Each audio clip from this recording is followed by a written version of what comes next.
Ryan Reynolds here for, I guess, my 100th Mint commercial.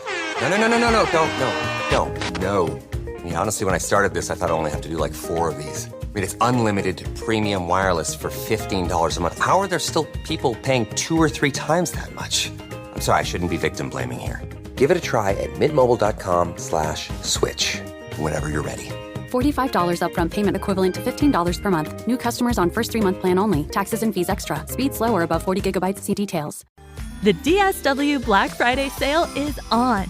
Take 30% off almost everything in stores and online right now. Yep, you heard that right. 30% off. Stock up on new shoes, bags, and extras for you and yours from all the gift-worthy brands you love. But hurry, Black Friday can't last forever. Get to your DSW store or DSW.com ASAP to save big. Exclusions apply. Details at DSW.com.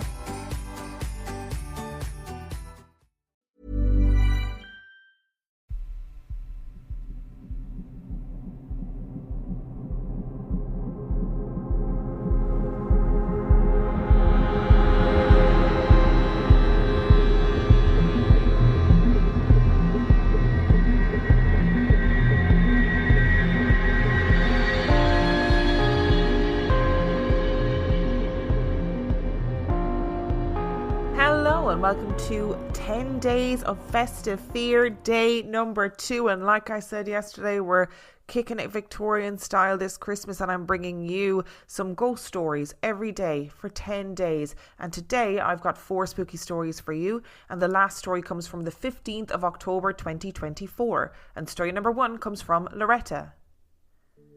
To preface, I believe in the paranormal, but I'm super skeptical. I think the majority of paranormal stories or encounters are tricks of the mind and can be explained. Even mine could be chalked up to sleep paralysis and weird weather activities, but these 3 have still stuck with me. My first was in my college apartment about 6 years ago. I had 3 other roommates and we lived in relatively new apartments that were built just for students, so it's not like it was an old building with lots of history. I was asleep in my bedroom at around 2 or 3 a.m. and I woke to the sound of soft scratching on my door. My door was locked that night, and after the scratching I heard a whispered, "Loretta, Loretta." One of my roommates is a silly cat lady and used to jokingly scratch on our dorm door freshman year, so I answered thinking it was her. "Kirsten, is that you?" And heard more scratching. Thinking maybe she needed help, I got out of bed, opened the door, but there was no one there. A couple of days later, my other roommate, not Kirsten, said she woke up a couple of nights ago because she heard someone whispering her name, and finally woke up by what felt like someone tugging her leg, and felt her whole body move down the bed a few inches. I'm assuming both of us experienced a weird sleep dream situation, but the coincidence is odd to say the least. My next story was after college, once my now husband and I moved into our home together. We were going for a walk in the neighbourhood, and while passing in front of the old yellow farmhouse 2 doors down from us, we both felt a significant temperature drop. It had to have been a 7 to 10 degree difference. I asked my boyfriend at the time if he felt it, and he said yes. So we backed up about 20 feet where it felt warm, and then passed through the spot again and felt the temperature drop. I looked around for any sign of what could be causing it, but couldn't find anything. We're not downwind of anything, there's no ponds or lakes nearby, so I stopped dead in my tracks and asked, "Eli, stop. What do you think is causing this?" And he abruptly said, "I don't know, just keep walking." He was not having any of it. We later mentioned it to the neighbours between us and the farmhouse, and they said that the woman in the house swears she hears someone calling her name from her cellar at night time. We never learned more about it, but remember the occurrence. My last story is in the same house with my husband where we still live. This happened about 1.5 years ago. We were both asleep in our bed, and late in the night I thought I felt the bed shift and woke up. I saw a silhouette of what I assumed was the back of my husband sitting on the edge of the bed like I've seen him do before when he can't sleep. I sat up thinking maybe he was sick and asked, "Eli, are you okay?" and received no response. I said again, "Eli," and looked towards his spot in the bed and saw him asleep, laying right next to me. I looked back at the shadow and thought, "Oh hell no, I am too tired for this," and laid down and went right back to sleep. I told him the next morning, and obviously he told me he didn't get up that night. I'm also going to say that Loretta added a caveat to her stories where she said, "The next part you can share or not. I really just wanted to send you a message, but I'm Loretta, the artist who made the It's Probably Just Owls artwork in 2021. I've been making art since I was a kid, but that piece was my first professional art piece that I sold. Since selling it to you and Dan, I've started selling my art online, showing at art fairs, and have a couple of pieces in local galleries. And I so appreciate you taking the chance on me and my art. I still wear my It's Probably Just Owls t-shirt with so much pride and see it as the beginning of my professional artistic career." And I genuinely adore that piece of art, the It's Probably Just Owls piece. And I always leave the link to the merch store in the description of the episodes of this podcast. I don't really advertise it that much because I do think that merch is prohibitively expensive, just because of the websites that I have to use and stuff in order to get merch made. It drives me bananas. I could do a whole podcast episode about how annoying merch is. However, Loretta's art is amazing. And I feel immensely proud to have been part of your professional artistic journey in some way. And I just want to say that this is for anybody out there who's an artist in any capacity. An artist can mean so many different things. It's fucking hard. It's really hard. It's hard to find money, to find funding, to take the leap, to find the time to create the things that you want to create. Because I think our capitalist world isn't set up to sort of, allow for artistic endeavours to flourish in the way that maybe they could and should. And I just wanted to give a nod to all of the artists out there who are, struggling to find their way in a very unforgiving industry. All that to say, Loretta's art is great, and I'm very glad to have been a part of that journey in some small way. But back to your stories. Scratching at the door. No. Give that a rest. Is that a mimic situation?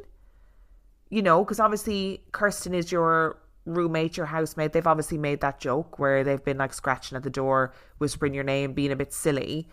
So is this a mimic situation where some sort of entity is trying to replicate that in order to get you out of your room in the middle of the night? And what does that even mean? Like what is this going to do to you? What's going to happen to you if you go outside the door? And then, your housemate waking up with somebody tugging her leg and she felt her whole body move down the bed. That is such Paranormal Activity vibes. I hate it. And also, the woman hearing somebody calling her name from the cellar at night time. Again, hate that. We're in a similar vein here. I'm not going down into the cellar in the middle of the night. Like, are you joking me? I don't care how much you call my name.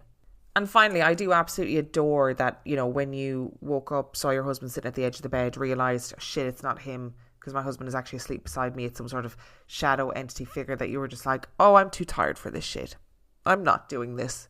And just rolled over and went to sleep. I love it. I think that's absolutely fantastic. Ryan Reynolds here for, I guess, my 100th Mint commercial. No, don't. I mean, honestly, when I started this, I thought I only have to do like 4 of these. I mean, it's unlimited premium wireless for $15 a month. How are there still people paying 2 or 3 times that much? I'm sorry, I shouldn't be victim blaming here. Give it a try at mintmobile.com/switch. Whenever you're ready. $45 upfront payment equivalent to $15 per month. New customers on first 3-month plan only. Taxes and fees extra. Speed slower above 40 gigabytes. See details. It's the Monday you've been waiting for. DSW's Cyber Monday sale is happening now at DSW.com. Today only, save 35% on almost everything online. Score the best deals of the year on must-have shoes, giftable bags, and cozy extras for everyone on your list, including you. Don't miss out. Save 35% online only at DSW.com today. Exclusions apply. Details at DSW.com. This episode is brought to you by Progressive Insurance. Do you ever find yourself playing the budgeting game? Well, with the Name Your Price tool from Progressive, you can find options that fit your budget and potentially lower your bills. Try it at Progressive.com. Progressive Casualty Insurance Company and Affiliates. Price and coverage match limited by state law. Not available in all states. Nothing delivers comfort and joy quite like the unrivaled quality and taste of Omaha Steaks. It's guaranteed perfection in every single bite. And right now, you can save on unforgettable gifts with 50% off site-wide at omahasteaks.com. Plus, score an extra $30 off with promo code HOLIDAY. With 5 generations of experience, they consistently deliver the world's best steak experience. And the gifting experts at Omaha Steaks have made it easy to deliver the perfect gift with thoughtfully curated gift packages featuring gourmet favorites. From legendary steaks to mouth-watering desserts and more. Save 50% off site-wide for a limited time at omahasteaks.com. Plus, our listeners get an extra $30 off with promo code HOLIDAY. That's 50% off at omahasteaks.com. And an extra $30 off with promo code HOLIDAY. Minimum purchase may apply. And story number 2 comes from Windy. I've had a few odd things happen throughout my life. Brushing it off as chance or something out of the ordinary, never letting it bother me. That was until the year of 2014. Both of my paternal grandparents passed within 6 months of each other. This incident happened after my paternal grandfather had passed and I was in bed. My grandfather, despite being a military man for 2 years in Korea, he was somewhat of a jokester, always goosing your neck. That's what happened to me. The evening after his funeral service, I had showered and had my hair up in a towel. As I slept somewhat peacefully, I felt something goose my neck. Was it my grandfather coming to say hello, or was it the towel that was lying against my neck? The second incident happened in August of last year. I would like to admit that I do struggle with depression, and it is a little bit important to this incident. I had been cooking a pasta dish for myself when a small round of depression washed over me. It was over almost as the round started, but my gut knew someone or something had passed on. About 3 hours later, my fiancé messaged me with a tone of distress. He told me his grandmother on his mother's side had passed away. I was close with her, as she had treated me like I had already married my fiancé. She was an amazing woman, and I wondered why I sensed her passing. I don't know if the death sense will ever happen again, or if I'll ever get spooked by a phantom touch. Again, this is so beautiful. Like, it's really so hard to lose a member of your family. And I think it's a lovely thing that your granddad found a way to communicate with you in death in a way that he communicated with you in life. And I can only assume that when like somebody goosing your neck is like when somebody sort of playfully puts their hands around the back of your neck. I think that's what goosing your neck means. And look, you can sit there forever and you can go, was it that, or was it the towel lying against my neck? Well, what did it feel like? Did it feel like somebody goosing your neck? If it did, then, you know, if you get comfort from it being your grandfather giving you a sign, then I think that's more important than anything else. And for your second story, like, I do think that there are, you know, people who have an intrinsic otherworldly intuitive connection with each other. And I wonder if that's why you felt that wave of depression when your fiance's grandmother passed away, that you two had this connection. She obviously really loved you. You obviously really loved her. She treated you well. And I wonder if that's why you had that feeling when she passed away. And our third story today comes from Katie. The main story I am writing about today is about cats. I had an amazing cat from when he was a kitten until he passed away aged 15. The night before he passed, I woke up to him jumping on my legs, as we were accustomed to. When I went to stroke him, though, my hand passed through him like he was smoke. I went downstairs to see if he was okay, and he was okay, but fairly subdued. I took him to the vet that night and was told he either needed intrusive and stressful treatment that may not work, or he would be put to sleep. I made the devastating decision to say goodbye to him. Over the next couple of months, I went between, no way, I'm not going through that again, to desperately missing a cat in my life, and eventually decided that we would rehome a new one. In the coming weeks, I cancelled at the last second getting 2 kittens, and was not successful at rehoming one from the RSPCA due to where I lived. One morning, I was awoken by the familiar sensation of our old cat jumping on my legs. When I opened my eyes, though, he wasn't there, understandably. That night, however, I went on Instagram and saw a friend had shared a Facebook post of a cat needing a new home as her owner had passed away. I went to see her and we instantly bonded. And I feel to this day that our old cat led me to her to heal my heart and hers. After this happened, I recalled that my dad once had a similar experience. He was stroking their dog when all of a sudden a bright orb appeared above her and shot out of the house. Afterwards, she was subdued and passed soon after. I really like to think that I inherited this animal sensitivity from him, and that this helps to explain the bonds that I have with animals. All of these animal stories are giving me the itch to get a little cat to have around my house. I will not as yet, but the feeling is growing. The feeling is there. How fascinating that you felt him and you went to stroke him and your hand passed through him like smoke. But he was okay. He was alive downstairs. I wonder if he knew he was at the end of his life and that was like his soul, his essence, whatever you want to call it, coming to say goodbye. And it's a heartbreaking thing, but it's also a beautiful thing. And it is so gorgeous to think that you had that same feeling again and then went onto Instagram and saw this cat and immediately went to see her, bonded with her. Oh, I just think it's gorgeous. And your dad's story as well about the bright orb appearing above her. And like, I do think that animals have an essence, a soul, whatever it is. And our final story today comes from Anonymous. This happened to me when I was 13 and I'm 23 now. I was on holidays with my grandparents and cousin. The place we stayed in is called Pilgrim's Rest, a very old mining town in South Africa. It is a very small town with like one hotel and some shops and houses you can rent to stay in. We stayed in a house that was not far from the graveyard. One night I heard a tapping sound on the window. I checked and there were no branches or no birds tapping. I was alone one day in the house where the others were hiking a small hill. All of a sudden it became so cold. I got the feeling that someone was watching me and I ran out of the house. I told my grandparents, but they thought I was faking it. But every night I heard the tapping on the window and could not stay there alone. I never went back there and I never will. I have this weird feeling that I've read that story before.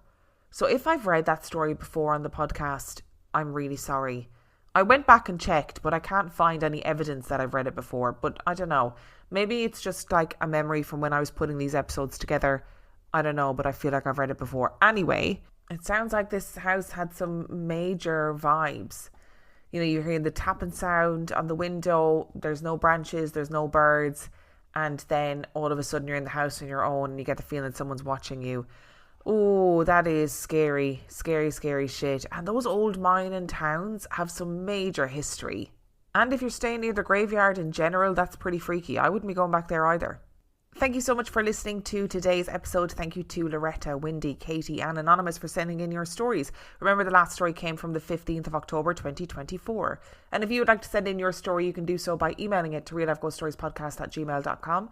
You can also check out the website reallifeghoststoriespodcast.com. And if you are desperate for some extra content, you can subscribe to the Patreon. That is patreon.com/reallifeghoststories, where for $5 a month or $2 a month, you can get access to heaps of extra content, as well as every single main and mini episode completely ad-free.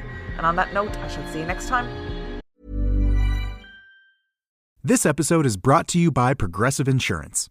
Do you ever think about switching insurance companies to see if you could save some cash?